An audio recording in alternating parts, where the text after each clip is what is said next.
Anyway, we go jump right in, and I'm gonna play the intro like the right damn way I'm supposed to. Fuck all that. Ladies and gentlemen, welcome to a TruthENTFilms.com presentation. We are aware, awoke, alive. We exist to bring you a fresh perspective on today's hot button issues. This is the Triple A Podcast with your hosts, Tia McCrary and Jamar B.V. Harris. Woo! Okay, now we do all that good shit. I finally got it right. Woo! Yo, what's up? This your boy Black V. That's the 80, the special guest who's on this brother once again is Mr. Bend Over, aka Pastor Bend Over, BKA Diallo Bands. Also, this motherfucker got so many different aliens. You would think the police would have thought he was like a hood CIA agent, spy type nigga. Like this motherfucker got like passports with Hot Roast Jones name on it. Yo, welcome back to the Triple A Podcast. My co-host was not here at the time. She's still away, but I got my fill-in co-host who's basically become like the co-host, D80, and then Yellow Bears once again, Mr. Bendover, brother. Thank you from Deep Throat Conversation. Also, my fellow co-host on Bucket Naked, which we got to get Bucket Naked going back again, man. It's a bunch of freaky ass people out there we ain't been talking to. Oh man, they out there. There's Man, ass eaters out there. I know they somewhere. We'll find them. Yeah, I gave that link to one of April's co-workers a while back for that Deep Throat Conversations, man. He was like, "You guys are wild," so I said, "Okay." Yeah, that was them nights. Them nights was woo, man. Them nights to get some folks in trouble. All right, first and foremost, this is episode 83. That's a good number, dog. That's your year. That's my year, dog. Oh man, you still young. You still a puppy. You still a puppy with damn grown ass kid now. Man, I forgot you. Way to go. Yeah, I'm old, and my brother older than me, so I'm okay with it. Oh, Diallo, welcome again to the show, brother. Welcome again to the show. I want to first and foremost thank you again for letting me be a guest last week on Deep Throat Conversations. You and Kiki held it down. Shouts out to Kiki as well. Shouts out to also It's a Hard Not Life podcast, and let's make sure we definitely give a shout out to CL presents Pussy Talk, and you know how that's doing very well. But brother Diallo, what you been up to, man? How's Jet Black Clothing going? What else you been working on, brother? Man, to be honest, bro, I'm trying to bounce back, man. You know, a player been going through some shit. You know what I'm saying? But you know, I'm gonna bounce back. I had that shirt down shit for a minute, but I got some shit going on. I'm brewing up. Just got back in the studio last week. It's been a minute. So be on the lookout for Pastor Bend Over Volume 1. You hear me, huh? It's coming. It's coming. So be on the way on that. You know, just try to, What's that title again? Followers up. Tell them the title again, bro. Volume 1, You Hear Me, huh? That's the name of it. You hear me, huh? Matter of fact, hey, I got some beats from yours truly tomorrow. So, hey, it's gonna be some original beats. Some original beats on that motherfucker. Listen, man, it's gonna get it cracking. It's gonna be Yo, bro, I'm just happy. I can't wait to hear what you cooking up, bro. I can't wait to hear what you cooking up. I know it's gonna be crazy. I can't wait. I'm happy Pastor Bendover chose my production. I just hope the Lord don't strike me with thunder or lightning when I hear the damn song getting deep. He gonna take us all to hell with us. I can only imagine what that song gonna be about, man. Oh my gosh. Oh, okay. So D80, brother, you what's going on in the with all the filming, different projects and different things you're going on? I know you were working on Walls of Jade was in the process of filming, and some other projects you've been working on. Yeah, and you know things have been kind of crazy, but yeah, we did start the filming of Walls of Jade last month. We're gonna continue at the end of the month. Hopefully get episode 1 done, prayerfully speaking, and just keep that progressing. And then, as you know, we got some projects in the work, some commercial projects, and of course the entertainment aspect of it is always fun with Walls of Jade and Down in the Valley, and then possibly with the Haitian story that we're doing. That's always exciting, and to see things get bigger and bigger, and to see the possibility of these budgets to grow. Right, exactly. So it's like, okay, wow. So we're seeing the fruits of the labor, so to speak. And that's an amazing thing, man, because it's times when you're thinking like, okay, is this going to really happen? And now it's actually starting to happen. So yeah, it's like being little kids again. And you know, in class when you a little kid, they give you that styrofoam cup with the seed in it, and you been watching the windowsill, waiting for that little funky ass plant they done gave you to at least sprout something. You see the first little green come out, you like, no, right, major facts. Yeah. So that's pretty much what it is. And because I was kind of talking to April about, and if you will, just put Down in the Valley.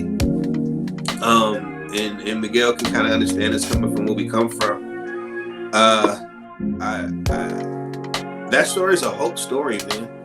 You know, it's gonna give so many kids who grew up where we come from, who can't basically Instagram their lives because of the seriousness of it and the poverty of it and the things that, you know, you don't see, you know, the washing up in one room with 3 or 4 cousins, you know what I'm saying, sharing the same soap and all that stuff because you don't got nothing else, you know what I'm saying, like powdered milk and cereal, you know what I'm saying. So these are the stories that people not gonna be on the ground like, hey man, look at my government cheese.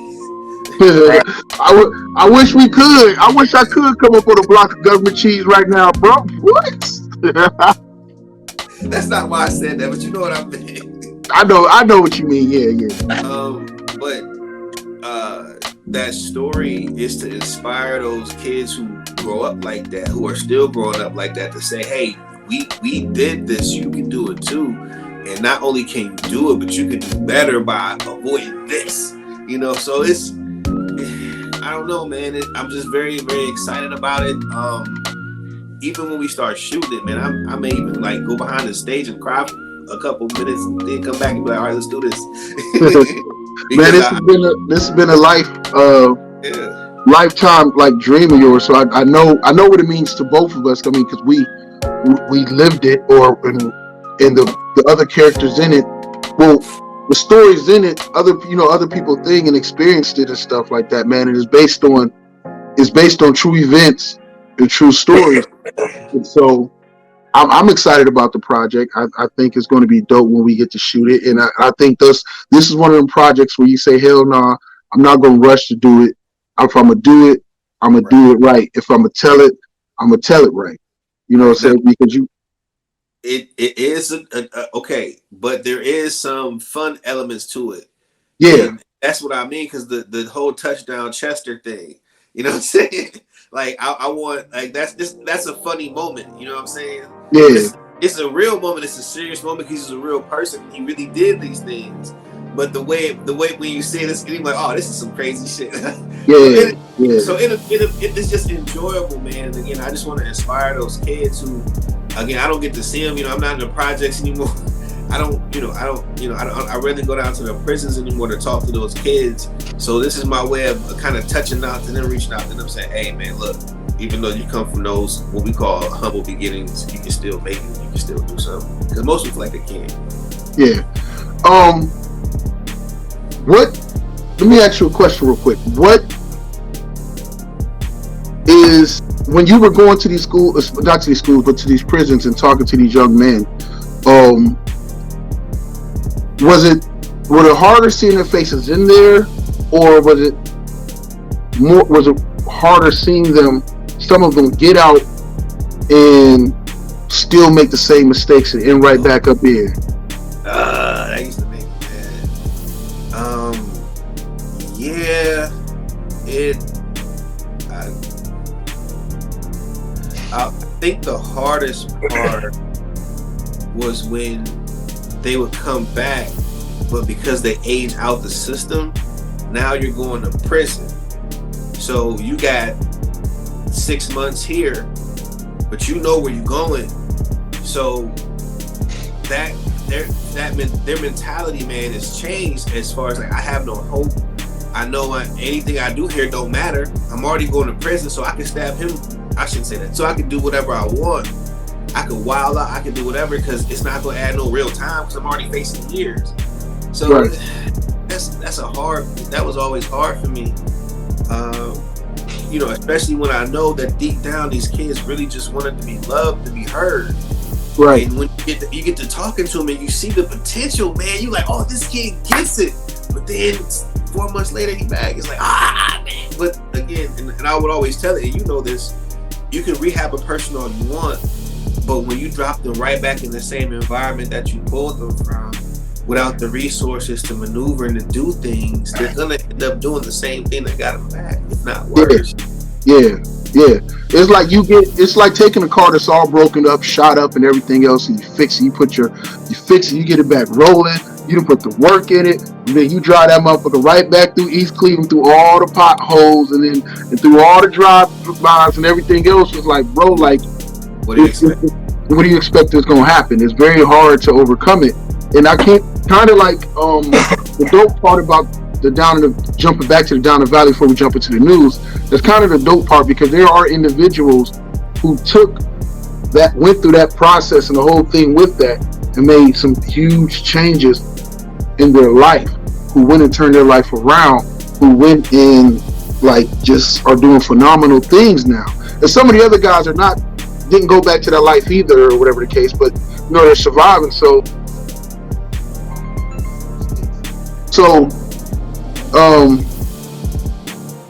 I love that. I love that our experience makes us be able. Our experience and the people we've grown up with allows you to be relatable and go over and tell these kids like, nah, bro, like it can be done. It ain't easy. It ain't easy. It ain't easy, bro. It ain't easy at all. I mean. But Miguel, even though he an East Sider, he my boy and all. Even though he an East Sider and everything like that, I still got love for it. But hold on, what part of the East Side, Miguel? What part you from? I was on East High Street. Okay. That's like round the corner from Oak. I know exactly where you at. Okay. Yeah, tell Miguel what school you went to before you left to go to Virginia. What that school? Watkins Christian Academy. Mm-hmm. That was right. That was the other hill from up High Street. The other hill up east from like up the maybe about what? Not even that far, really. Yeah, y'all used to get into it with some of them East kids. I'm like, oh Lord. Oh man, I can tell you some stories. I can tell you some stories. I got them too. It was wow, bro. Upbringing. You know what? It always happens because it jumps off script, but we gonna tie it all in together. Because the main topic is really focused on like our influence, like within music and the way it influences the children and the way it even influenced to help create. Because King Von, because the one thing I will say, you call him a serial killer or anything else, he still is a product of his environment.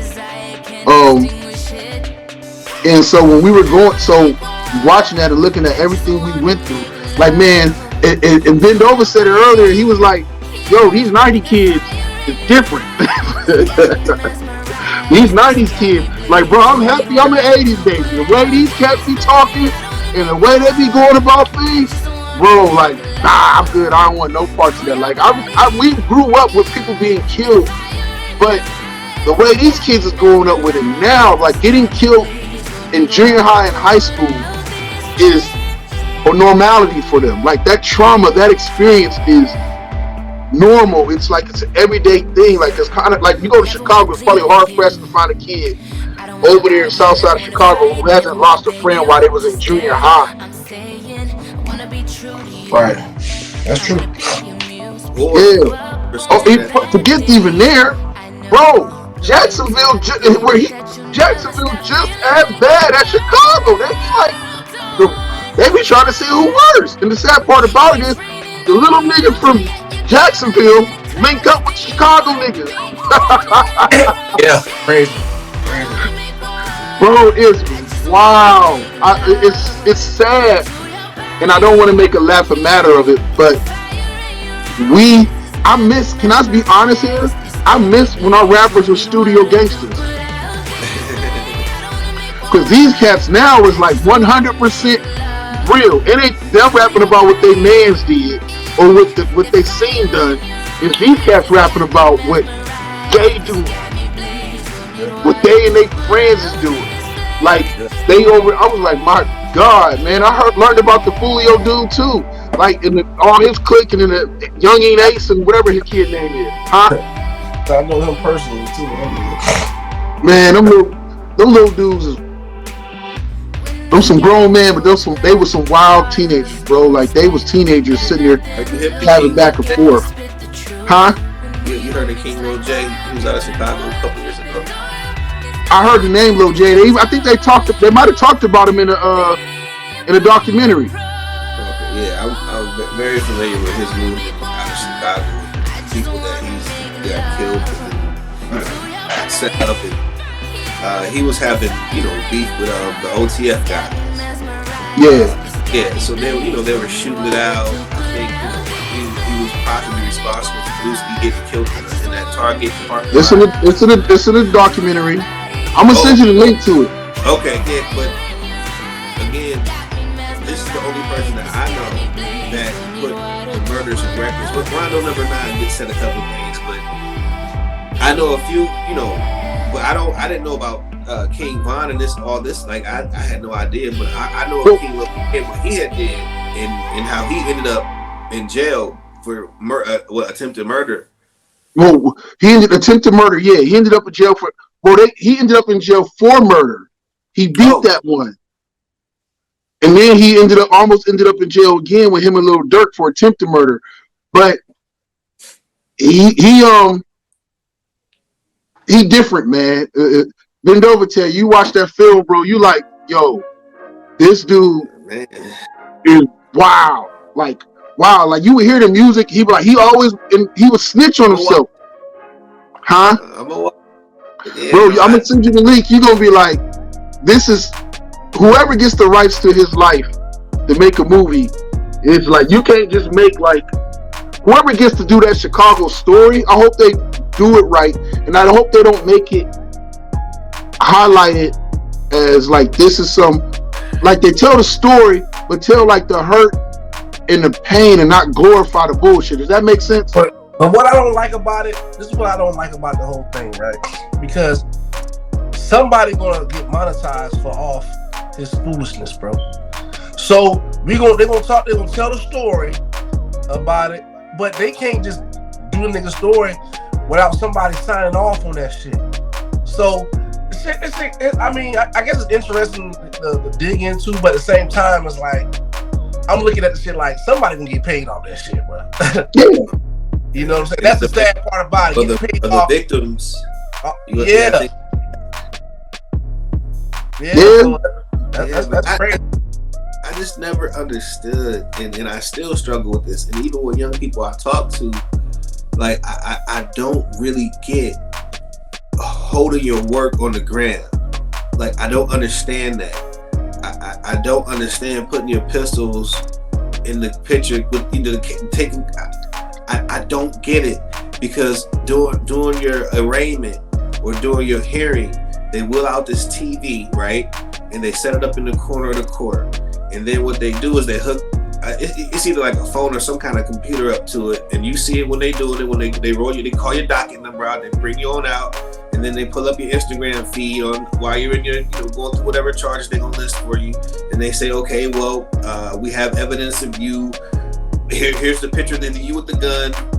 You said, you after your mom done said how much of a church boy you was, and your pastor then came up here and was like, hey man, he's a good kid, he's doing youth Sundays, he's baptized, he's this, that, and third. And then they pull that up at the end because they're saving it because they want you to exhaust that. And they want to discredit everybody that came in here and vouched for you. To show like these people only doing it because there's Either because they have feelings for you, or people came in and spoke because they're getting something out of it too. Like they did Young Thug. That's what they did with Young Thug. Well, I don't know. I'm just speaking from. Yeah, that's what they did with Young Thug. Yeah, he wanted to get bail. Was it Kevin Lyles? Was it Kevin Lyles, Miguel? I can't remember the name. I think it was Kevin Lyles. One of them came down there. It was Kevin Lyles, I believe. Came down there, spoke on his behalf, and said, "Yo, we'll pay for everything that is needed to make sure there's nobody thing, and whatever the overtime is that is going to cost the police officers, the surrounding that. He's on house arrest, all this other stuff. He's a good kid. He's done all these things, these communities, these charities, everything else." And the defense is like, "All right," and they just turn around, played his lyrics, turn around and showed the videos with him in there throwing up his signs and everything else. Like they just came and like destroyed it. So dude, they didn't even get the trial yet. This was so he couldn't even make bail. But you know what's funny though? But this is why lawyers ask you, not to make you feel something. They ask you, is there anything else that I need to know? Because I don't want to go on this shit blindsided. You telling me, yeah, I told you everything and shit. I could have fixed this shit. Niggas always do it. That's it. Because they believe they ain't gonna get caught with it or it's under wrap. But nah, those motherfuckers, they be hold, like you say, they hold on that shit to the last bit of the end. Go ahead, nigga, go ahead, cause we gonna pull this out when you suspect it. Cause I know you ain't tell your lawyer. You ain't tell him. Bro, you gotta do a skit on that with the one character. Big Spank Dog. You gotta do a skit with that. Lawyer sitting talking to him like, is there anything else I need to know before we go in there? Yeah, I think I told you all up here, bro. You gotta tell him everything. Like I gotta tell him everything, bro. And I never understood it because when we came up, those were things you didn't do. Like we never saw pictures of Doughboys doing that with them, of their own pictures. Like we seen them because we were out there and we grew up, so we saw in that aspect. It's a different mentality now. But I didn't mean to cut you off. But guess what though? You gotta understand, when we grew up, social media wasn't like how it is now. So it ain't no telling if social media was back then, niggas would have been. So you see what I'm saying? So this is what fucks everything up. Well, social media kicked in what, mid 90s and shit like that going No, 2000s. 2000s. You see what I'm saying? Okay, I do to a degree, but you do have. Okay, so no, I'm not saying I disagree. I hope you don't think that. No. What I'm saying is that when a lot of people didn't understand what I was doing because I didn't want that to be things that was known. Right. And you know what I'm saying? So even if that was around, that you would have never seen me on a thing doing that. Like I put my work in the back of a karaoke machine. Like nobody would have ever thought to look there for that. Right. You know what I'm saying? And I'm not about to advertise that on anything because that's not where I want you to look. I got my money in there. I got my life in there. Right. You know what I'm saying? So I know, a lot of people probably would have, for sure, because you didn't want that attention, especially if girls was paying that attention. You gotta do it. Yeah. Because we did, even though those cats was silent and want to promote, they didn't have the tools to promote it. They promoted it in the cars that they were driving, and with the systems and the rims on it and the gold chains. Like, this game has always been we lie about this code. The code is bullshit. Rules to the streets is bullshit. Like, it don't exist. It never don't exist. Most dudes that's in prison for selling is there because somebody snitched. Snitching is a part of the game. Somebody got caught and told. It's just you right, man, and yeah, damn, okay, all right. Like it's always been there. Like it's so we lie to ourselves and we lie to these kids about like, oh, it didn't used to be like. What up, Rodney? It's crazy. So what up, Rodney? It's crazy because like, was it? I don't know. I think the biggest thing is we need to be. I don't know why it's hard for us to be honest.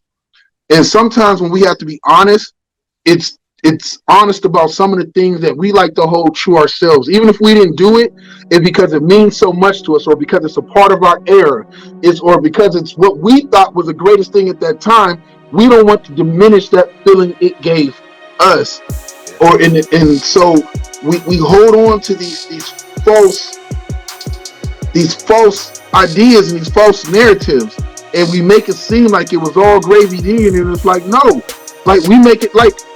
We would talk about it before on Deep Throat Conversations. Like, everybody make like, I want what my grandmother and my grandfather had. Bitch, your grandpa was cheating too. Grandpa was out there, had a whole other family, some kids on the whole other side of town. I ain't want to talk about it. I don't want to talk about it. I mean, you know what I'm saying? Like, but we, in our mind, if anything, it was... Grandma did a very good job. Grandpa sucked at hiding it. Grandma did a very good job of just keeping the family together and focusing on the necessary things. You would have never knew. You would have never knew till you go to school with some little kid who your age, but this motherfucker really on the low your uncle. Right. Cause your grandpa the deacon at the church, he knocking them down. I ain't saying no names. Can't nobody get mad at me. I can't with y'all. I can't. But it's a part of our culture, and it's a part that our culture, I guess, a lot of black culture. I don't know if culture is the right word. It's a part of the facade that we've grown so accustomed to living, to the narrative we push. And when you go against that, it's hard for our people to go against and have to face some hard truths. And we just don't, or hold our people accountable to some shit. Not all the time, but it's very hard. I'll put it to you like this. The best example I have with this, a sports analogy, was sitting there saying that Michael Jordan fans, no matter what, he was a GOAT, the greatest, right? And you can't call him out for nothing because it's BS. Michael Jordan fans think Michael Jordan only played 6 years and won a ring every 6 years. I mean, all them 6 years, and that's all he played, right? And so, and he's great, and it doesn't take away from his greatness. But let's talk about the fact that just like LeBron James, he's flawed. He lost. And Isaiah Thomas always struggles with it because people are so much fans of what Michael Jordan stands for. They go against it. He was your GOAT. He wasn't our GOAT. We was beating his ass and sending him home all the time. Yeah. So I mean that's what it was. Jordan and beat them to the Pistons were like, Larry Bird was sending his ass too because the Boston Celtics they swept his ass when he dropped the 60. They'll say when he dropped 60, but nigga he got swept during the Boston Celtics. Those are facts, though. It's facts. It's facts. But that's what we do in our culture. We love the fucking highlights of our culture, but we don't want to go ahead and really watch the whole thing in its entirety. And that's why there's some hard truths, and there are some things that we in our history or the way we treat each other or what's going on in our community or within even our family that we can't never correct because we want to just gloss over and just go to all the good times. We just used to just tuning out all the bullshit, just go over the highlights. And it carries over in our music, it carries over in our sports. Like bro, like as a youth, and this all ties in together, like as a youth, how about this now? We will cancel a man. Jonathan Majors right now getting canceled for whatever he's got going on, right? Yeah. Go to New York and sit there and want to try to cancel Biggie Smalls for beating Faith and Charlie B. Moore and Lil' Kim and putting a gun in Lil' Kim's mouth and making her go rap. Go back there in the 90s and try to think you're gonna cancel or not be sitting supporting this dude in New York and see how them cats will feel. Even today, you want to bring that up, and they still feel a certain way and want to ride and protect that dude for whatever the case, instead of being like, well, yeah, you know what, that was effed up. He was a woman beater. I mean, he rapped about it. Yeah, He didn't hide that. So nah. But we choose to ignore. We only want it when we want it to make sense when we want it to make sense. Right. People pick and choose. All they heard was "Papa, don't hit me no more." I mean, you said it right. We knew Biggie was beating girls back in the 90s, man, and we was kids. Bro, without a doubt, we knew it. Yeah. But still my hero, man. I didn't think about it like that. But I didn't. We didn't know. Yeah. Well, we didn't know. But you want to know who the biggest Biggie fan is in the comments? Rodney is the biggest Biggie's fan before I even knew who Big was. This person. So you trying to say Rodney's first favorite song is "We Gonna Party and Bullshit"? We gonna party and bullshit. Let's get it on. Put hickeys on your neck like little short. You know all that. Yo, and two things can be true. Sometimes our heroes can be pieces of shit or have fucked up parts of them as human beings, as people, and still be a phenomenal artist, still be one of the greatest basketball players of all time, still can be an amazing actor who everybody was rooting for and going like, we want this brother to succeed, and he turns around and drops the bag. Had Hollywood in his damn thing, but did he drop the bag, or did who he really was and who he always was just catch up to him? I don't know. I'm not a fan of hitting women, man. I don't see it, man. I don't know.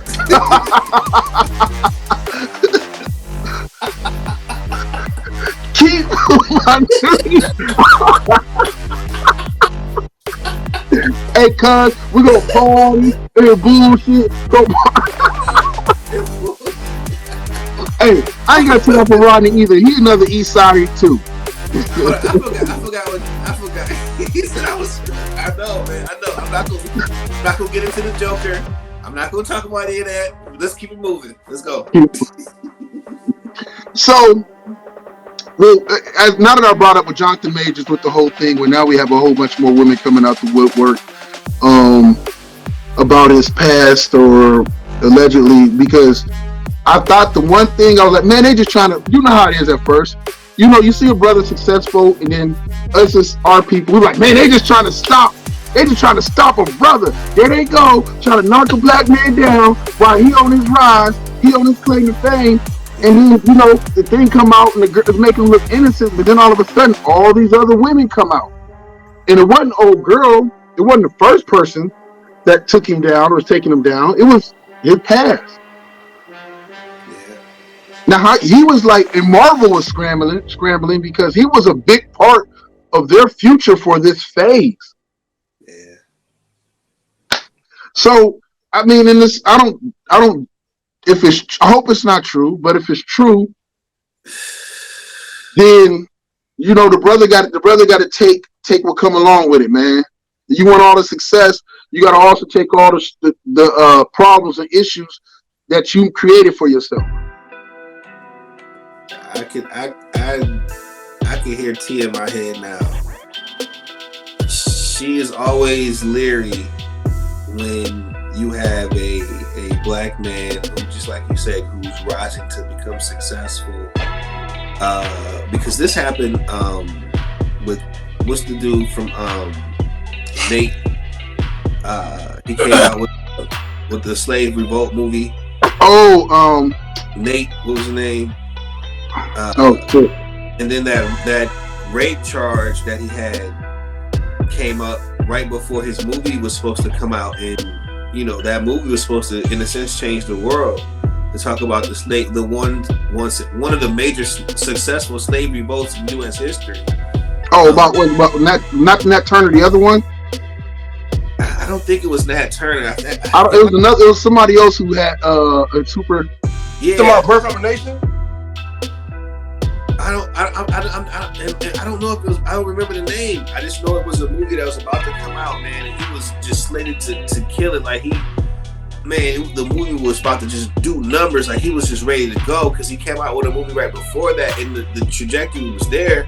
All of a sudden, some kind of rape charge that he got back in college had surfaced, and it kind of plateaued the movie and everything. It was crazy. Like I'll get the facts, but yeah, that was wild, man. Man, a lot of this, to me, that should be shakedowns to me, bro. Because my thing is this: if he really did hit her, bro, Jonathan Majors overdo it, bro, he probably been beating her.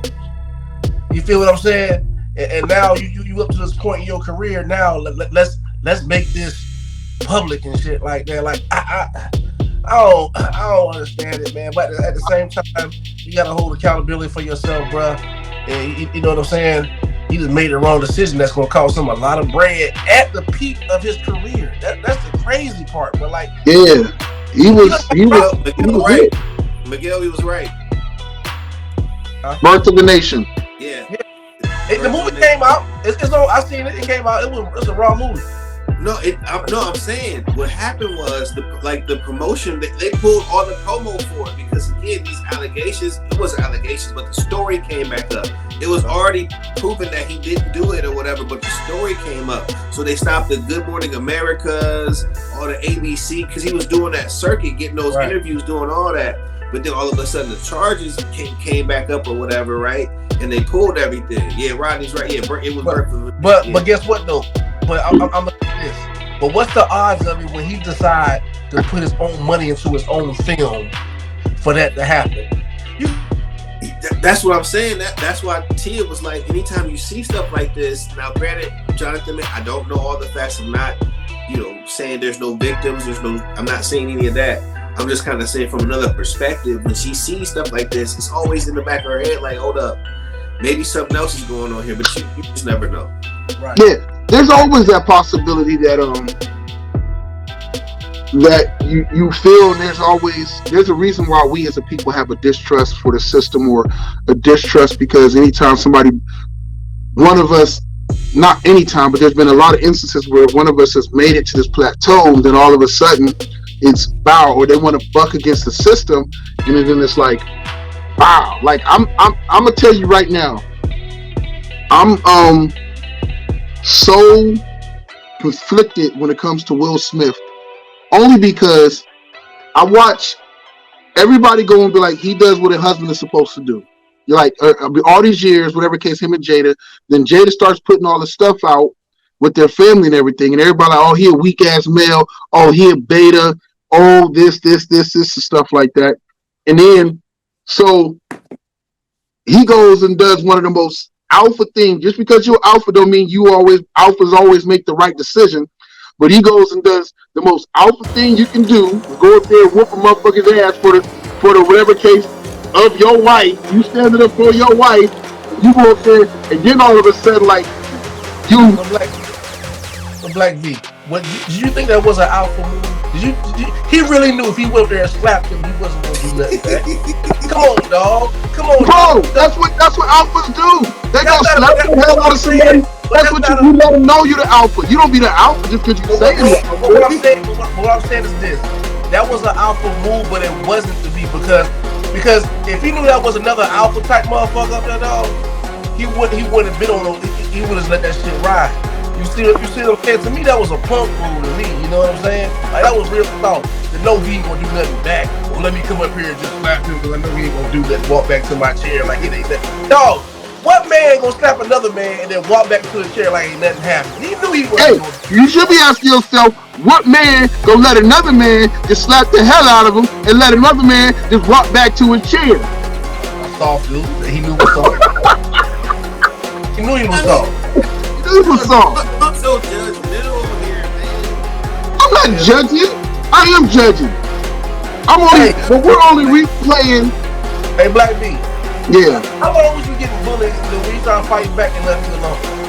When my mama locked the door and stopped me from running home from school every goddamn day by the same two bullies, Okay then. Antoine and Rashad. I remember that shit. Okay then. So bullies know who the bully. Dog, one thing about a bully, once dog, it take a bully to beat a bully sometimes. And when a person when you hit them back, and they like, oh wait a minute, this ain't what it is no more. You know what I'm saying? Yeah. You know, but you got to remember.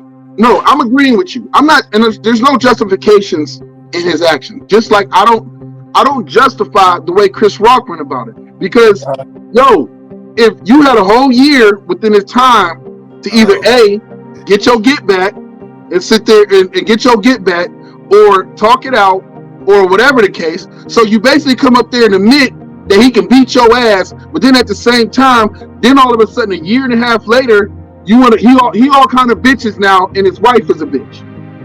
Right. Yeah, if you ain't had that energy for him, even if it's not during the show, if you ain't had that energy for him after the show, bro, we come from the hood, whether it's right or wrong, and this is the fucked up shit we talk about. Like, bro, you can't have a dude whoop your ass, and then you come back off school for suspension, and you back talking big cash money shit, knowing he can't fight you again. Right. No, we don't respect that. Yeah, we don't respect that. Like, not at all. Like, no, like, don't get me wrong, Will wrong. But you went out like a sucker, and it was an even bigger sucker. Huh? He was wronger. Yeah. He went out like that was some straight Mark shit. That's the reason why he showed why you consider the beta in a situation. Yeah, it's tough. You guys are so hard, man. I don't know. But listen, if it was me, he could have slapped the shit out of me, and I'd have fell on the ground like, bitch, I'm getting paid, and everybody would have known that it's strictly about the money. Yeah. Well, I would say this as the only. Well, I don't know Miguel that well, but I think I've smacked about 3 people in my lifetime, and it's not about me not thinking you're gonna not hit me back.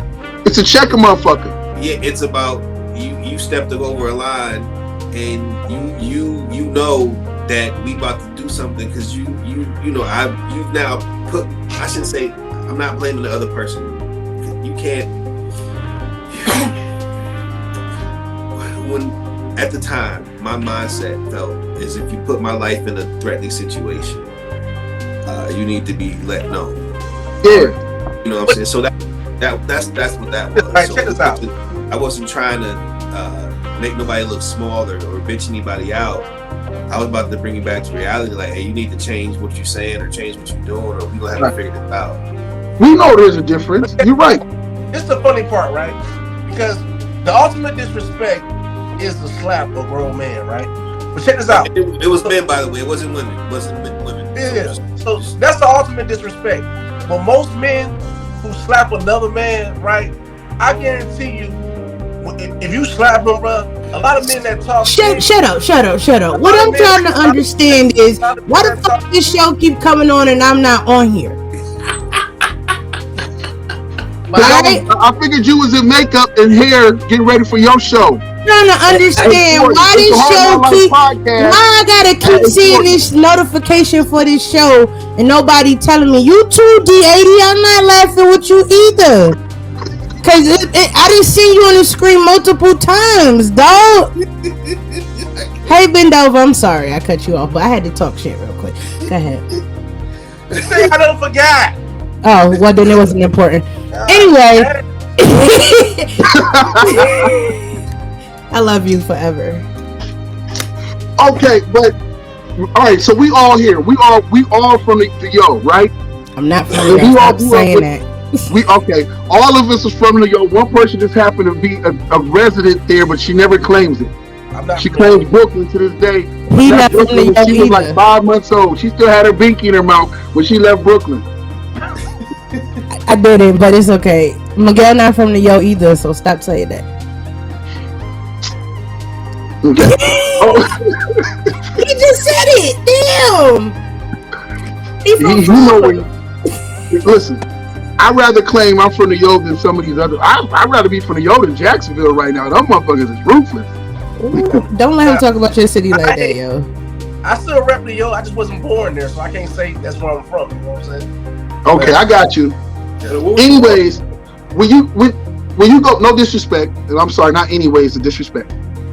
Anyways, like my brother said, you check somebody, right? You go a slap. A slap is just the sheer thing of check. Will Smith didn't go down there and just punch the shit out of him and knock him out. He checked that nigga. And people get checked. No, I don't get checked because I'm gonna tell you why. Any nigga who walk up on me, if you ain't my homeboy, dog, I'm already in battle stance. Like that's a fact. You know what I'm saying? Why walking up on you? You know what I'm saying? Like, why you even in my personal space? How you up on me, dog? Like once you get that little 5 feet parameter of space, dog, I'm like what's happening? You know what I'm saying? Even if I'm with you, Jamar, and you super drunk, acting goofy, I'm like, hey, bro, chill out. You know what I'm saying? I'm in my battle, like, chill out, bro. Yeah. I understand that, bro. He said, I would have had to knock your drunk ass out. Be easy. What? No, you don't want to see Black B drunk. You don't want to see it. We just haven't seen it in person, but we seen it. We just haven't seen it in person, but we seen it online. Annie, listen. That nigga Black. It is gonna be a whole scene in a movie one day about what this Negro did off of Green Goblin. Dayton? Yep. Dayton is happening. Oh, that's going. It's not. I'm gonna change your name, and I'm gonna change some of the circumstances because we don't want to put you out there like that. But put me out there like that. I did that shit. I did that. It was me. Annie, this Negro commandeered a whole nightclub, had everybody moving out the way in a circle so he could make love to the floor. It was phenomenal. It was so phenomenal. Y'all don't have a video of this? Hell no. We ain't had smartphones back then. Oh, this was before we was fancy. we was still I ain't record that shit. Hell no. Hypnotic and what, Jamar? What did you mix? Hypnotic and what? Hypnotic and Hennessy. Yeah, what y'all call it? The Green Goblin? That's called the Incredible Hulk. Yeah. This was before it was called Incredible Hulk. Okay. Yeah, that was that. Oh yeah. Now back then, you mix those two together, you shall see things. You shall. Thank you. But I've seen some things with him just drinking bourbon, so I don't know. No, thank you. No, thank you. I think I'll pass on all of it. Nah. Hey, listen. I got you. Nah, you ain't got me. I guess when I come to Cleveland, I guess I could see you drunk. No, I've changed my ways. Okay, I'm a family man now. Wait, hold on. You a family man now? You been in this relationship for 20 years. You just turned to family man? Yep, I finally got it right. Took me a long time. That's Nah, I'm not snapping for that. That's too goddamn long. Chatting me. It's like the growth at the pace of Mars, but it's growth. You a sloth. I see you with the nails. Growth is growth. The turtles get to the end too. Yeah, it do. I think Jamar just being funny because his birthday was yesterday and he ain't give a fuck about me. We got to get Allura on again. I got to get her on again. But so you keep having all these people on and not me. I don't even know how to feel because at one point I was supposed to be your co-host. And then listen, I don't need to invite you. I don't need to invite you because you always here with us, bro. I don't think you're doing when y'all go on. Your screen. She here every episode. Put your screen on the thing so your screen goes out so she can see you every episode. I know. Look, see? We was on Deep Throat Conversations and that picture popped up. I know. Anybody that's on our StreamYard Miguel got his own StreamYard now.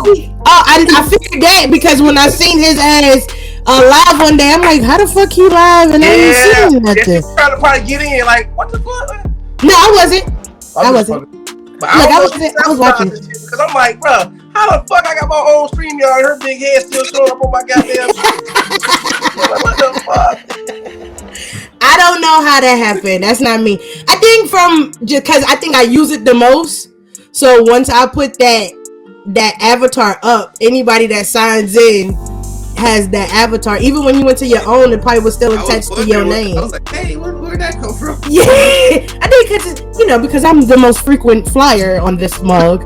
I think that's what it is. But no worries. Better my face. Look, better my face than Jamar face. So hey, not when I'm going out that Incredible Hulk. Not when you sober either. But it's okay.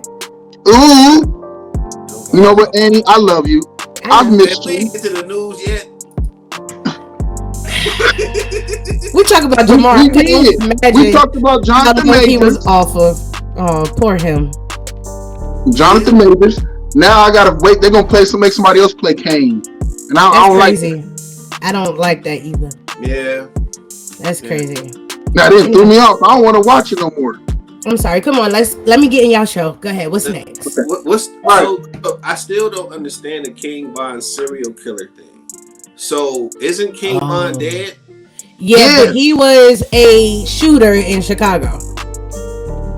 Right. So I don't know why they're exploiting it now. Go ahead. The documentary is talking about his personality for the murders, or what is it? I don't get like his personality, the way he told on himself, the way he glorified, the way he was like a serial killer, like will highlight or brag or whatever case about their killings. And he was doing it. We just thought it was music. Okay. But he was doing it in his music. And even when he made it, was rich and famous, he was still being a killer. He was still killing. He caught a couple bodies after he got signed and everything. Yeah. Wow. Yeah. Okay. All right. And like he said, people just thought, of course, it was just in the song. He was rapping about real life. But I'm talking about, but it was just, he don't give a damn who it was. It could have been a girl. He did kill a girl. He did kill a girl, yeah. I know what I'm saying. He didn't give a damn. Wow. Bro, in the documentary, from The Wire. Bro, he's so vicious. The girl he killed, he was on another documentary when they was highlighting her. And he was on there playing like he was a love interest in her friend. See, that's he's that's why it's called a serial killer. He was on some other type of shit. He was on a different type of timing for sure. Different type of time. He was a demon, bro. Like he was a demon. All them people that were sitting there talking about rest in peace and rest in heaven, King Ron. Nah, bro, I'm sorry. He was on a roman. You know what phrase comes to my mind? And part of my man, remember when Snoop, and I always think about this when I see situations like this. It's way back in the day. Y'all probably remember this. And this was still now. Snoop was like, yo, you done too much. You gotta come in, motherfucker. Remember that? Yeah, murder was a case. I don't know what song it was. I just know it's way back in one of the songs back in the night. And anytime he said that phrase, like, you done too much. You gotta come in. So that's pretty much, you gotta expect to have an outcome if you're doing that type of work. I think he's still, we talked about it, the conditioning and trauma and everything else in his life, in these kids' life, especially in Chicago or Jacksonville, places like that, where they, for them, it was, it went past just survival. For him, it went past just survival. It went to he was like literally like, yo, I'm about to go catch a body tonight. Y'all don't be at this party. It wasn't like he was in situations always had to defend himself. Like he was out duck hunting. Well, knock on wood, that's fucked up to say it like that. No pun intended, because he was responsible for FBG Duck getting killed. But he was literally at it, he took pleasure in it. It was never about self-defense for him. It was always like, yo, I'm trying to slide on somebody tonight. We trying to sit there and kill somebody. But he experienced so much, like his dad, when he was 11, he lost his dad. His dad got shot at a skating rink.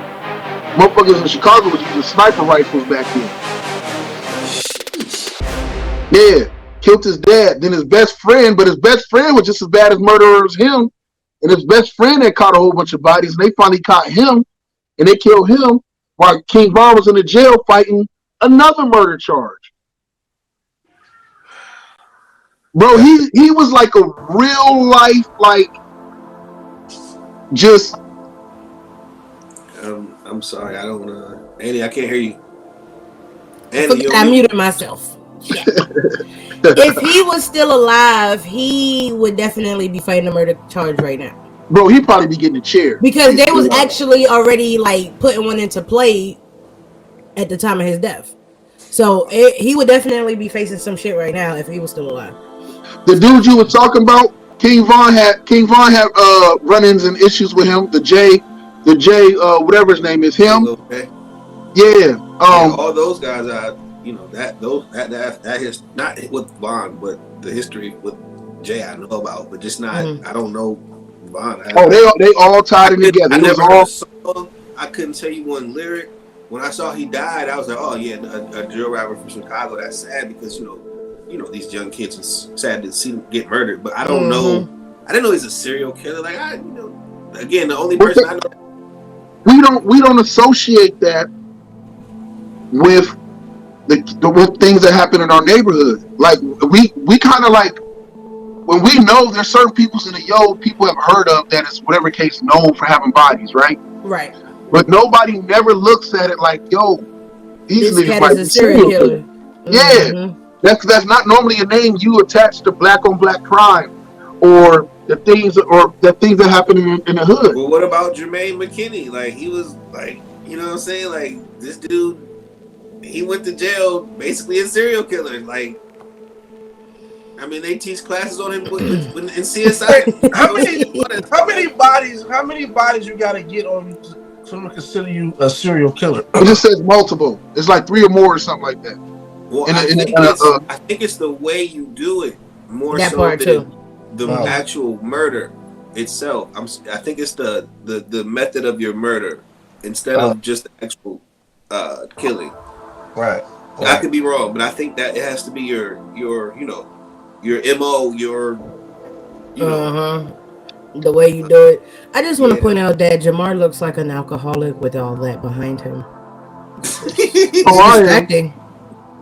Sorry, I am. I like the bar though. It looks fresh, man. You just, I'm getting thirsty just looking at it. Right. Send me a shot.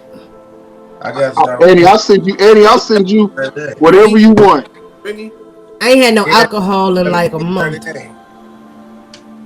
Oh, my guy done looked up the damn serial killer. I can't see it, it's too small. A typical person who murders 3 or more persons, with the murders taking place over more than a month and including a significant period of time between them. That's as much as I'm reading. Threshold of 3 or set a threshold of 3 murders, others extended to 4 or less than to 2. Damn. But yeah, your boy.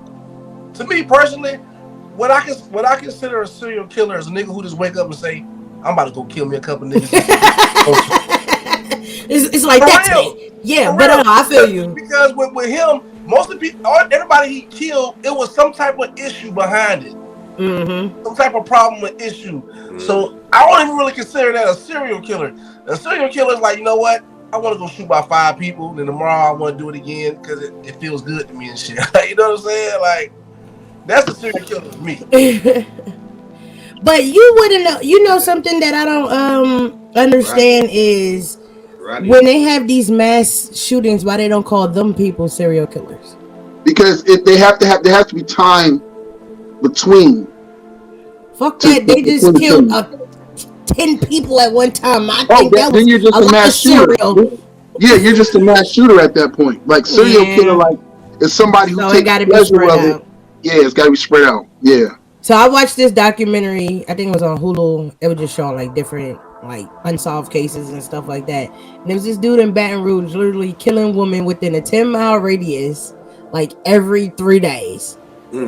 He was going crazy. This was like the late 90s. I'm like, well, God, dog, what is going on here? Yeah, I'm like, why am I watching this? I live out here. I'm trying to why am I doing this? But yeah, so I get it with the time span, but the way they figured out it was him is he kept doing the same exact shit to each lady, and I'm like, dude, switch up. Yeah, that was a trademark. King Von trademark was he just kept doing the same thing in every song. His trademark was he kept. Hang on, I got an all-time mystery I need y'all to solve, and I'm not trying to make light of the murders. Oh, so make light of it, please. But I gotta know this because I've struggled with this for over 20 years. Oh shit! Sound like my cheating habits. Oh god damn it! This is a serious moment, man.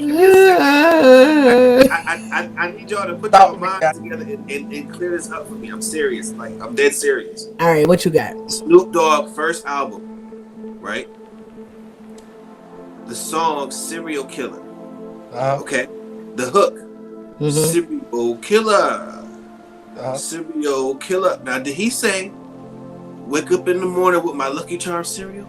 Yeah. Did he say that? He was talking about food. No, he was talking about being a serial killer.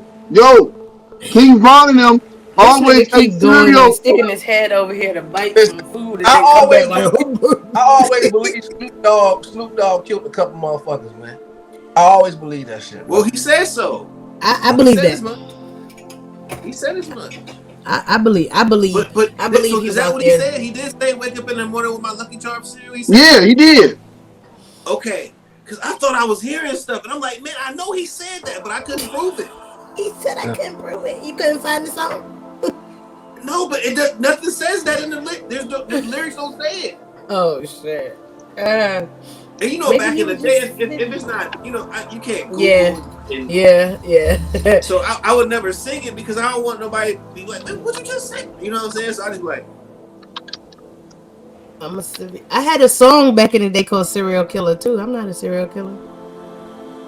I don't know. Like you take niggas' souls. That's a different type of killer. Soul snatcher. That's a different type of killer. Anyway, I definitely had a song called "Serial Killer," but it was talk about like killing beats and writing songs and shit like that. So yeah. Shut up. Anyway. Hey, bro. Yo.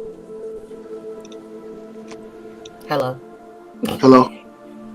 Yo, bro. I'm right here. You said it. Oh, what is this? Oh, the lyrics. Where I don't. Wake up in the morning, wake up in the morning, eat your Lucky Charms cereal.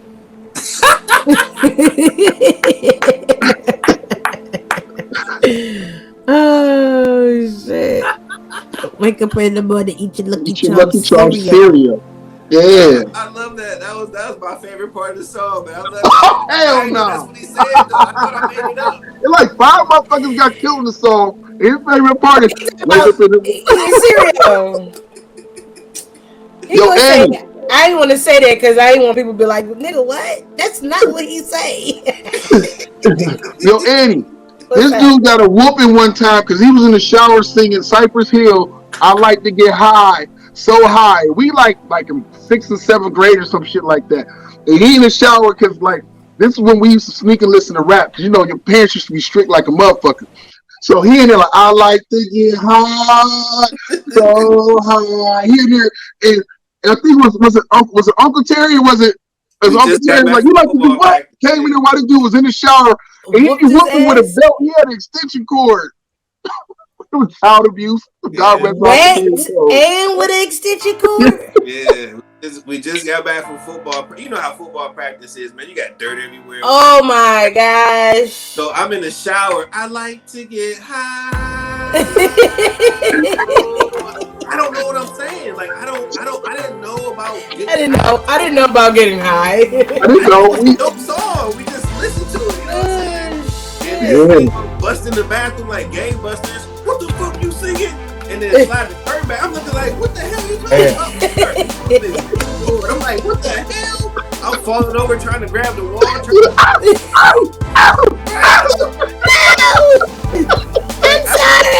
sorry.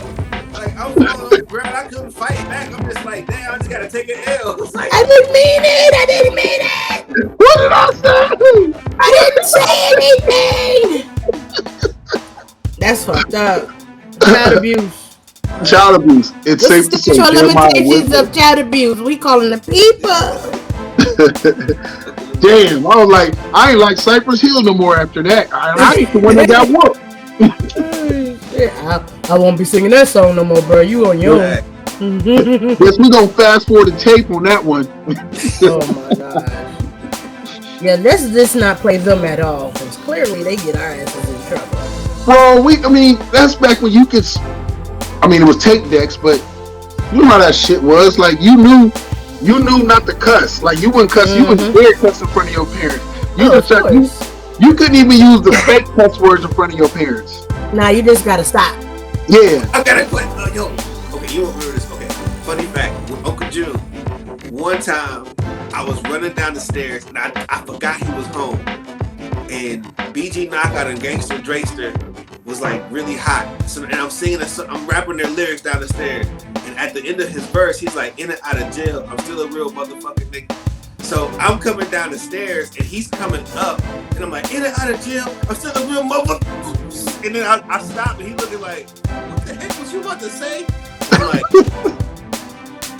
get that ass whooped. Nothing. Nothing. I was about to say nothing. When he come around, I'll be quiet. I'll be quiet. When he leave, I start talking again. Don't even worry about it. Hey, DJ Quick, Sweet Black Pussy, that was like one of my favorite songs, and I didn't know what the hell I was sitting there rapping his lyrics to about it. But, you want to hear a song with me? Biggie and Lil Kim, Another. I knew every fucking word to Lil Kim verse. Do you understand me? Every single word of her verse, I knew it. And when I got older, I'm like, shit, why was I singing that? That's one of my favorite songs. You know the verse still? Hey. Hell yeah, nigga. You ain't never seen me posting singing that shit. I play still. Never knew people like that record. That's dope to know. I remember the first time I heard an R&B singer cuss was with Biggie and R. Kelly. You must be used to me, baby. I'm fucking you tonight. Hold on, DJ Khaled took that from Biggie. And another one. And another one. DJ Khaled. Another one. That was such a special song, man. That song. Yeah. That song was the shit, man. What, Another? No, the other shit you were Fucking You Tonight. Oh, yeah. Hell yeah. It was an incredible record, man. It just, I can't even listen to it no more. I hate that, but I'm telling you. Why you can't listen to it no more? Listen to it. Why you can't listen to it no more? I have you don't listen to R. Kelly at all? Not at all. I'm sorry. I got a question. I'm gonna play the shit out of R. Kelly. I don't fuck with Robert though. I got a question. What's that? What type of car you drive? Nigga, you know what kind of car drive you just in it? I'm asking DA, what type of car? Oh, Tory, Volkswagen. Okay, so if you found out the maker of that car was a rapist, would you get your car up? Okay, so, and this is a good point, because I was literally just... Wait. I was just talking about this. Because, and Jamar, I'm not, just listen. I'm considering buying a Tesla, but I'm not because of the racist practices that they've done in those plants that they've had. Like the one dude got $200 million from them calling him nigger every day they recorded it. You know what I'm saying? He won his lawsuit. Then they got female issue, not what's the word I'm looking for? Me Too kind of stuff. Oh. You know what I'm saying? So now I'm like, I can't in good conscience go out and get that car, man. I was buying them. You can ask my mama. I'm serious. Like I want the one with the butterfly joint. So do you eat Chick-fil-A? I mean, I do you eat Chick-fil-A? I don't necessarily eat Chick-fil-A. Like it's just, but I mean, I'm not gonna say I would never eat it, but you don't. They racist as hell. Man, I'm about to go to Chick-fil-A. You want some? Hell yeah. Hey, listen. Hey, fuck around, your old lady come back with some Chick-fil-A and she ain't bring you nothing. That's the only spot, nigga. You ain't give me what? You ain't bring me Cause a whole fight in the house, dog. Cause we all know Chick-fil-A ain't nowhere near the hood, nigga. That shit miles out and shit. That's a fact though. Yo, for me, I gotta drive 45 minutes for a Chick-fil-A, nigga. If somebody come to my house without me some, it's going down. Like you done lost your mind. No way. Yeah, no.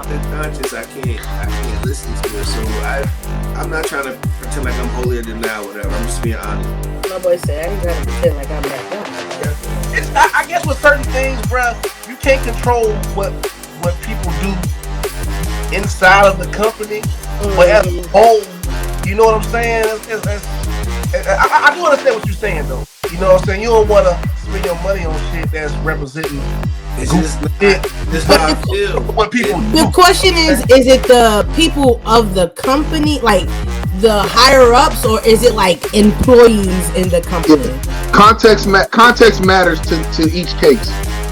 Whoa. So if it's the employee versus employee, then I mean you can't do nothing about that. But if it's like the people in charge, then I could see where you like, nah, I ain't fucking with listen, cause Michael Jordan don't fuck with niggas, but we still in that line. Niggas buying them sneakers like it's nothing. He's like, yeah, I'm gonna fund some more of these gels so you can put these niggas away. Don't even worry about it. Hold on, wait. Now that we own sneakers, somebody out here is supposed to be a sneakerhead. Oh, don't play with me. Like the others. Formally. Eddie is. I didn't know he was a sneakerhead. Talk about Indian sneakers. I didn't know that. Jamar should have told me. I got a whole freaking shrine dedicated to sneakerdom. How the hell I was supposed to know that? It's not the Jamar be seeing me. Hell, you see me post. You should have said, "Yo, let me tap in." He be reposting shit. I'm snitching. That's not how it goes. But if I don't know, well, now I know. So when I do my next one, you're there. Well, I appreciate it. Okay. There you go. Now shut up. Damn it! Stop! Just eat the shit on the camera. Jeez. What are you eating? Anyway, what are you eating, man? You don't notice he keep going, and then like how do you disappear and then come back like? Sports, man. Did we hit sports already? No. Oh, I do have to go somewhere. That's okay. We about close to that time, anyways. I gotta go meet y'all show.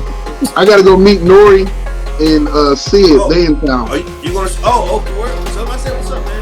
I'll tell them. Yeah, they're not. I'm scared to go to Chicago right now after that King Von documentary. Yeah, I ain't going to Chicago. Why? I ain't going to visit Miguel in Jacksonville either. Why? Have I ever been to Jacksonville? I got family in Jacksonville. My little brother Brandon lives in Jacksonville. I've never been. Y'all need to actually, like, honestly, they're having this conference in Cleveland in July. Y'all niggas need to definitely come to this because it's a conference for all content creators of color. I don't see why we all need to. I'm gonna send you the info. It's $20. That's it. Y'all, July 22nd. You there? You there? You know what I mean? We can go.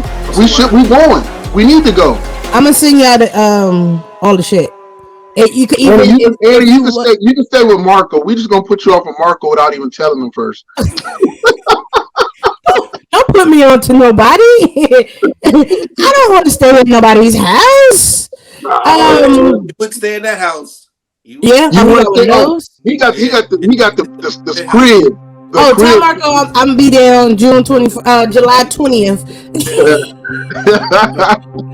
Really nice. But now, I'm gonna send out the info. They even got like vendor spots where you can get a table with 2 chairs too, all type of shit. So the vendors is like $50, and I think just the regular ticket is $20. And it's a whole a day event, all type of different shit. So I think it's cool for us to just mix and mingle with each other and see other people. Yep, July 22nd, and it's all content creators, not just not just podcasters, of all content creators of all sorts, rappers, singers. Shit, OnlyFans, whatever you do. Miguel, you coming up? day is it? July 22nd. July 22nd. What up, Morgie? One day. It's a Saturday. Yeah. I mean, I got time. Hey, put that time in. Tell that job I'm gonna be out for a couple days. I'll be back. Yeah, so I'll be in y'all neck of the woods in 2 months. So what's up? We'll make it happen. We'll make it happen. Whole weekend of it. Yeah, for sure. Right, he did call you Morgie though. I'm just trying to put that out there. I'm sorry. He did say that. Morgie. You know he can't help it. He does it every time. I swear, every time I'm around, he say that shit. he can't help it. He's sorry. She said I'm a grown ass woman now. Stop calling me that. No, I know. I still remember the song. Morgan. I remember that song. I don't even know who wrote that song, Morgan. Did you write that song she sang, that first song she did? Morgan wrote it. She wrote that? Mm-hmm. Oh, you out here writing songs, Mo? You ain't even tell a nigga? Okay. I didn't know she wrote that. Okay. Oh, you out here writing and singing? Let me find out. Ooh, she got a little voice on her. I got a bounce. Oh yeah. So, yo, I want to thank everybody for coming on. You gotta end. Okay, remember. Oh. You didn't have sports, he said? He said, did you do sports? I thought we never got to this. Well, no, we just jumped straight into the meat and potatoes, and then Annie came in and Bruce Miguel. I did come in and disrupt the whole shit.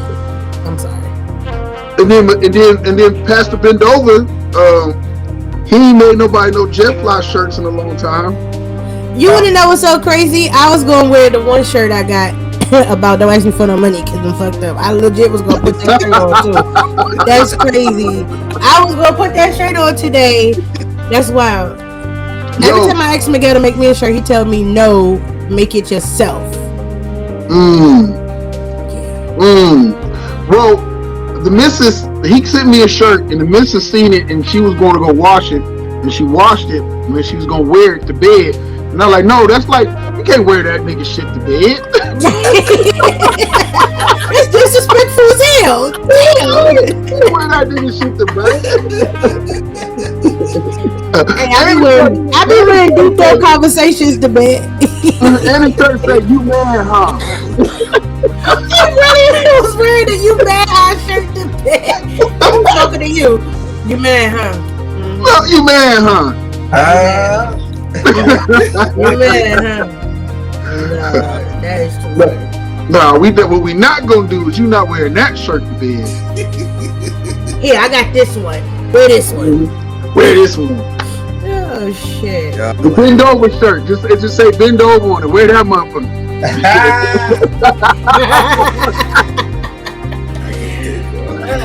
If I come on camera next time with a black eye, y'all know why. Because you don't like when I talk about it on the podcast. Domestic violence, yup. I got a Jonathan Majors at my house.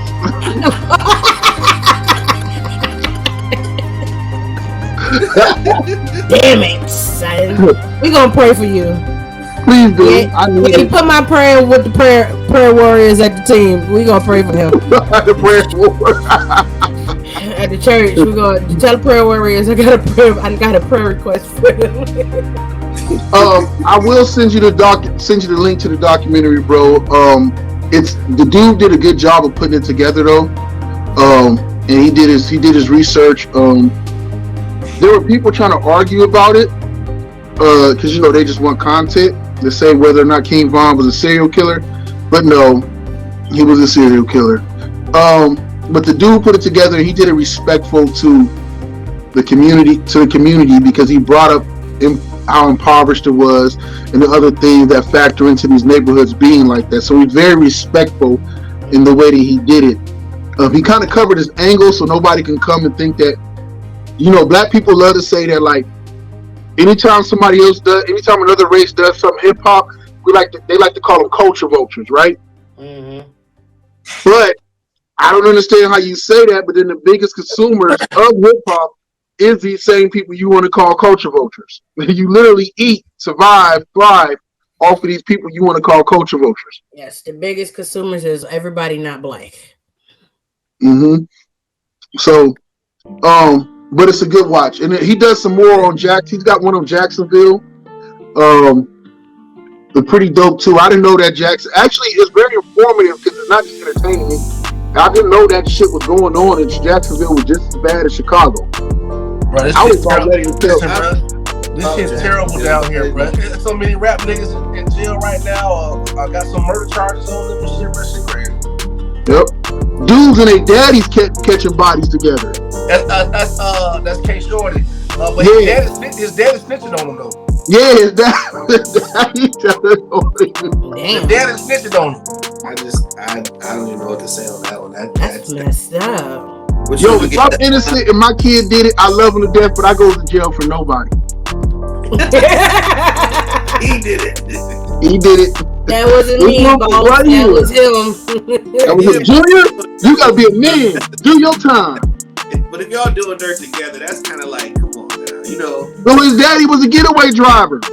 Well, that's what I'm saying. You can't do dirt together then snitch. You can't do that, man. You can't. Yeah, that's some sucker stuff right there. Yeah, you know. Stop snitching on your kids, man. Yep, that's why I tell people don't do no crime with me because I'm not built for jail. I worked at a prison. I know already I'm not built for it. That's not a thing. It's the way that he say this shit every time. It's the way he say it. You got me thinking like, what happened when you worked in the prison? They got him. They didn't get me. I think they get everybody in their damn mama. I was like, that's it for me. It won't be me. They got him. They tickled his booty. Nah, buddy. Yeah, don't say that, man. Don't do that. I already told y'all about the one time a bucket naked when a woman. Just leave it where it was at. Just let it go. Jamar got extremely mad at us that night. He really got upset with us. Like he was really like, fuck. And he ended the broadcast. He was so mad at us. Oh, matter of fact, we should do a baby tonight. I'm down. If you ain't busy. I ain't busy. I'm down. I think is Bendover got to work in the morning, don't he? Bendover, you got to work. Get up, stop texting, nigga. Oh, he off. I'm off. What time you want to do it, Annie? 11 y'all time. All right, we can do that. Yeah. If I'm just call me if I don't. You know what I'm saying? Yeah, he gonna be sleeping 9 times out of 10. Tonight, 11 p.m. Eastern Standard Time. Yeah, I'll round up some 10 p.m. 10 p.m. Central Time. And whatever the fuck time it is in Duval. The same time as you, dumbass boy. I know that. I just wanted to say Duval. Wow. And I hope you move to Jacksonville. I was thinking about it. You still can. But my aunt told me, don't do it. Don't do it. She pointed to a picture of Bendover's like, don't do it. They all like it. My aunt lived in Jacksonville all her life, and I hit her up like, so I'm thinking about. She said, yeah, the school system sucks. Though this. I said, well, shit, never mind. Fuck they it. call it Jacksonville, Florida for a reason. Forget it. She was like, yeah, nah, don't do that. I said, okay, never mind. I'll just come visit y'all. We're gonna see if Mo gonna get on. Let's get Mo on. Oh, let's get Mo on, right? Hey, I'm gonna hit Nikki up and see what she at. We'll set it up. Yeah, so I can send it to a couple people. All right. Okay. So, I want to thank everybody for joining us. I want to thank the producer, D80. I want to thank the executive producer of All Things Podcasting, Eddie. I want to thank Pastor Bendover, a.k.a. Mr. Bendover, a.k.a. Pot Roast Jones. Hey, it's so many months. You got so many names. Put your bonnet on, nigga. It's the late night show. Nobody cares. Yeah. I want to thank all y'all for coming on and being a guest. This is a AAA podcast brought to you by AAA Productions. Hold on. Let me talk my shit real quick. Yeah. I'm on a motherfucking internet radio station. Stop playing with me, okay? Hey, stop playing with me. Commercial for that. Yeah, I'm gonna make one. Don't worry about it. It's coming. It's soon come. But don't play with me, alright? And I've been number one on Good Pods Music interview charts for the past 2 months. Stop playing with me, okay? Like, stop it. All right, I'm done. Oh, tap into me in 28 minutes for It's a Hard Not Life podcast too. I don't know. We supposed to snap to that shit, but we snapping. Yeah. Yo, check Good out night, Detailed guys. Conversations at 7 or 7:30 Sundays. Him and Kiki. Do you love me? Are you writing? Look how he looking. He don't even know what time his show come on. You know. I got it. Back. He don't even know. He like, yeah, it comes on Sunday sometimes. But Sunday, motherfucker. It come on whenever the fuck I feel like it. Just know it's a Sunday. Hey, if you want some updates, just follow me on TikTok. That boy stupid funny. Holla at you, boy. Oh Lord, this guy. Yo, this is the Truth Entertainment Film. Thank y'all. God bless y'all and good night. God bless y'all. Good night.